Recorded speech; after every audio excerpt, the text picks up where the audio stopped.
요시야 왕이 유다의 왕위에 올라 평화로운 통치가 이루어질 즈음에 유다를 둘러싸고 있는 주변국 사이에 새로운 사태가 발발합니다. 바벨론은 원래 아수르의 지배 아래 있었던 나라예요. 그런데 BC 627년 아수르가 점점 쇠퇴하자 바벨론이 아수르의 반기를 듭니다. 결국 유브라데강 갈그미스에서 전쟁이 발발하죠.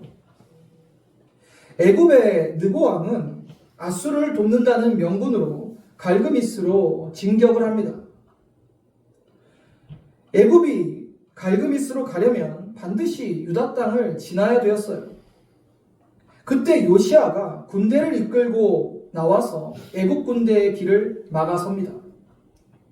사실 유다와는 아무런 관계가 없는 전쟁에 끼어든 겁니다. 그리고 전쟁에 참여한 요시야 왕이 전쟁터에서 죽게 됩니다. 유다의 마지막 성군이었죠. 마지막 별과 같았던 요시야의 죽음을 통해서 하나님께서 우리에게 주시는 교훈은 무엇일까요? 첫 번째로 하나님의 뜻대로 이루어진다는 것입니다. 본문 20절을 함께 보시겠습니다. 이 모든 일 후 곧 요시야가 성전을 전동하기를 마친 후에 애굽 왕 느고가 유브라데 강가의 갈그미스에 치러 올라왔으므로 요시야가 나서서 방비하였더니. 요시야 왕은 왜 바벨론과 아수르의 전쟁에 끼어들었을까요? 사실 유다 왕국과는 상관없는 전쟁이었어요. 오늘 본문에서 그 이유를 자세히는 기록하지 않고 있지만 이런 상황이었죠. 당시의 정세가 그렇습니다.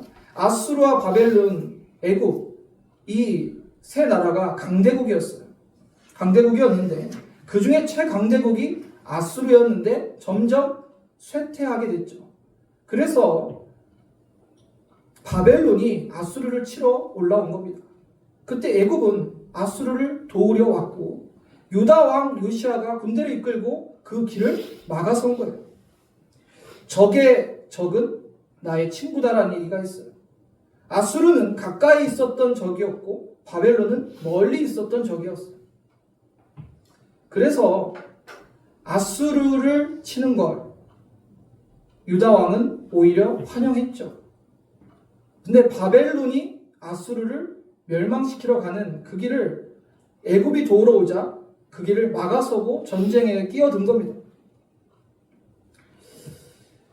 그때 요시야는 애굽의 느고 왕을 통해서 하나님의 뜻을 전해 듣게 되죠. 21절을 보면 느고가 요시야에게 사신을 보내어 이르되 유다 왕이여 내가 그대와 무슨 관계가 있느냐 내가 오늘 그대를 치려는 것이 아니오 나와 더불어 싸우는 족속을 치려 하는 것이라. 애굽 왕이 이렇게 얘기하는 거예요. 요시야 왕에게 나는 당신과 싸우고 싶지 않습니다. 나는 아수르 왕을 치러 가고 있습니다. 왜 나는 당신과 아무 상관이 없는데 당신이 왜 내 앞을 막아서느냐는 거예요. 그리고 느고 왕을 통해서 하나님의 말씀이 임하는데 하나님이 나에게 명령하사 속히 하라 하셨은즉 하나님이 나와 함께 계시니 그대로 하나님을 거스리지 말라. 그대를 멸하실까 하노라 하나. 그러니까 이 전쟁은요 사실 하나님께서 계획하신 전쟁이었어요. 바벨론을 들어서서 아수르와 애굽을 멸망시키고 그 다음 차례가 바로 유다였어요. 그러니 유다 왕 요시야는 어떤 이유에서든 간에 이 전쟁에 끼어들어서는 안 됐어요. 하나님께 묻지도 않고 자신의 정세 판단으로 그냥 전쟁에 참여한 겁니다.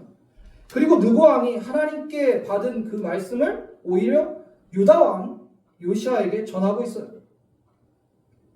애굽 왕 느고가 간곡히 부탁함에도 불구하고 요시야 왕은 전쟁을 멈추지 않습니다. 결국 어떻게 되었을까요? 전쟁터에서 화살을 맞고 죽게 됩니다. 지금까지 요시야 왕은 나라를 잘 통치했어요. 하나님도 잘 섬겼어요. 그런데 그의 죽음 전에 마지막에 그 스스로 하나님께 묻지 않고 판단해서 전쟁에 참여함으로 하나님의 뜻을 거스르게 됩니다. 우리는 늘 우리의 삶 속에서 하나님보다 앞서지 않게 조심해야 됩니다. 특히 내가 아무 문제가 없고 모든 일이 잘 풀릴 때 더 조심해야 돼요. 사람이 심리가 그래요. 자기가 잘 될 때는, 자기가 모든 일이 잘 풀릴 때는 하나님께 기도도 잘 안 하고 묻지도 않습니다. 그래서 자기가 판단하고 자기가 결정하는 경우가 많죠. 그래서 사업하던 사람들이 갑자기 좀 어려워지는 상황이 왜 오는 겁니까? 너무 자신을 맹신하는 거예요. 나는 반드시 성공할 거야. 나는 다 잘 될 거야. 왜냐하면 지금까지 난 잘 되고 있으니까. 요시야 왕도 그렇게 일평생 잘해오다가 나라가 잘 안정되고 통치가 잘 풀려가니까 순간 자신의 정세 판단만 믿고 전쟁에 끼어들어 버린 거죠. 그리고 분명히 느고 왕을 통해서 이것은 하나님의 말씀으로, 명령으로 하는 거라고 들었음에도 그는 멈추지 않았습니다. 돌이켜보면 제 인생도 그랬던 것 같아요. 제가 20대 후반에 처음 소명을 받았을 때 저는 하나님의 부르심에 순종하지 않았습니다. 그때 제가 하던 일이 다 잘 되고 있었거든요. 이대로 가면 정말 큰 부자가 될 줄 알았어요. 그러니까 첫 번째 소명을 받았을 때 저는 불순종했어요. 하나님, 좀 이따 순종할게요. 나중에 신학해도 되잖아요. 나중에 좀 목회해도 되잖아요. 그렇게 넘어갔고, 그 다음부터는 하나님께서 저를 깨트리시는데, 저번에도 한번 제가 말씀드렸는데 고난과 시련이 끊이지 않았어요. 제가 그때 처음에 잘 순종했다면 제 아내랑 제 딸이 그렇게 고생은 안 했을 것 같아요. 그런데 제가 잘 되는 제 자신을 너무 믿고 제 자신이 아직 하나님이 가라는 그 길을 가기가 싫었기에 불순종했던 겁니다. 여러분, 인생을 돌아보십시오. 결국 모든 것은 하나님의 뜻대로 이루어져 왔습니다. 그것을 여러분 믿으십니까? 하나님의 뜻대로 이루어진 것 같지 않으세요? 잘 생각해 보세요. 결국 하나님의 뜻대로 이루어졌고 앞으로도 이루어져 가는 거예요. 저희 딸이 7살 때 처음으로 보조바퀴를 떼고 자전거를 타기 시작할 때 제가 가르쳐 줬거든요. 그 조그만 아이가 자전거를 이렇게 배워가는데 얼마나 가슴이 뭉클한지 몰랐어요.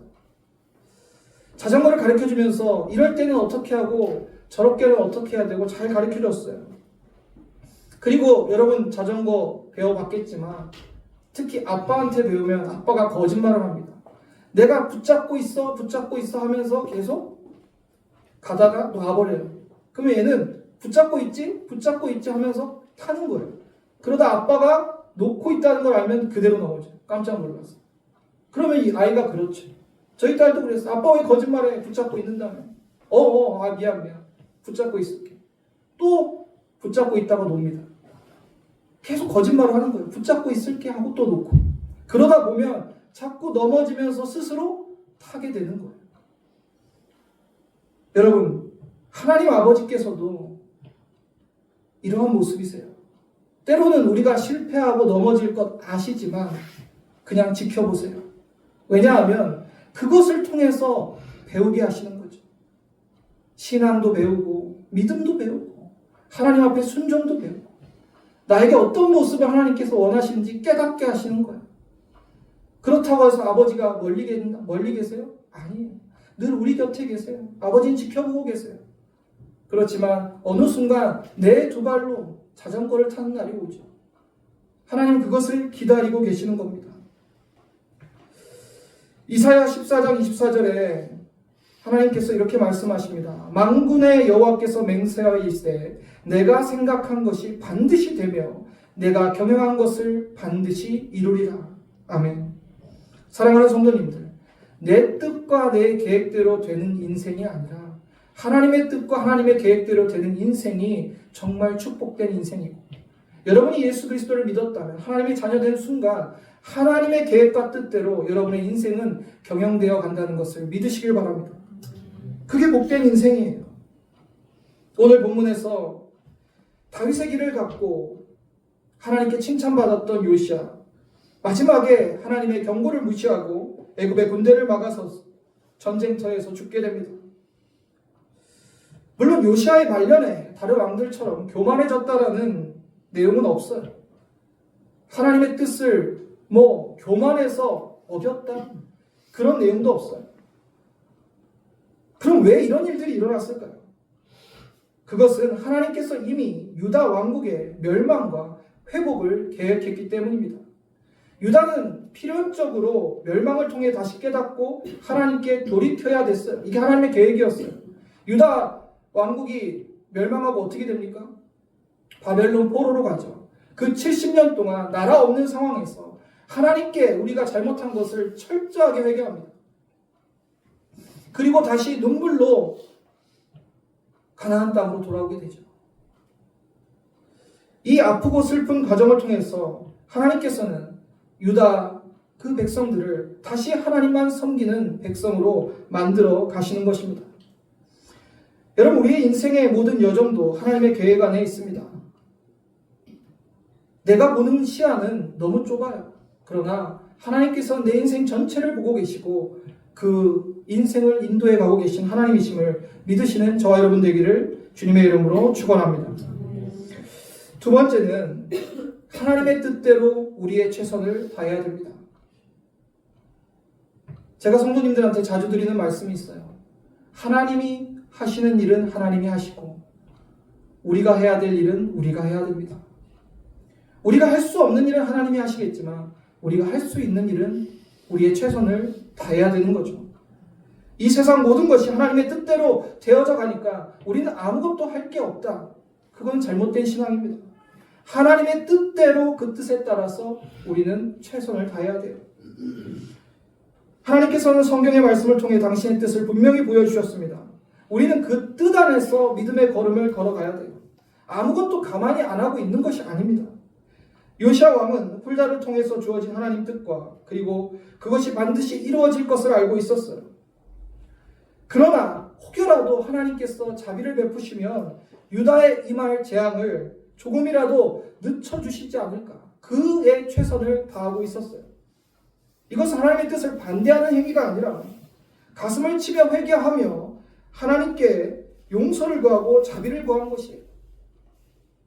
실제로 하나님께서 자비를 베푸셨죠. 요시아가 사는 동안 심판이 있었습니까? 없었습니까? 없었어요.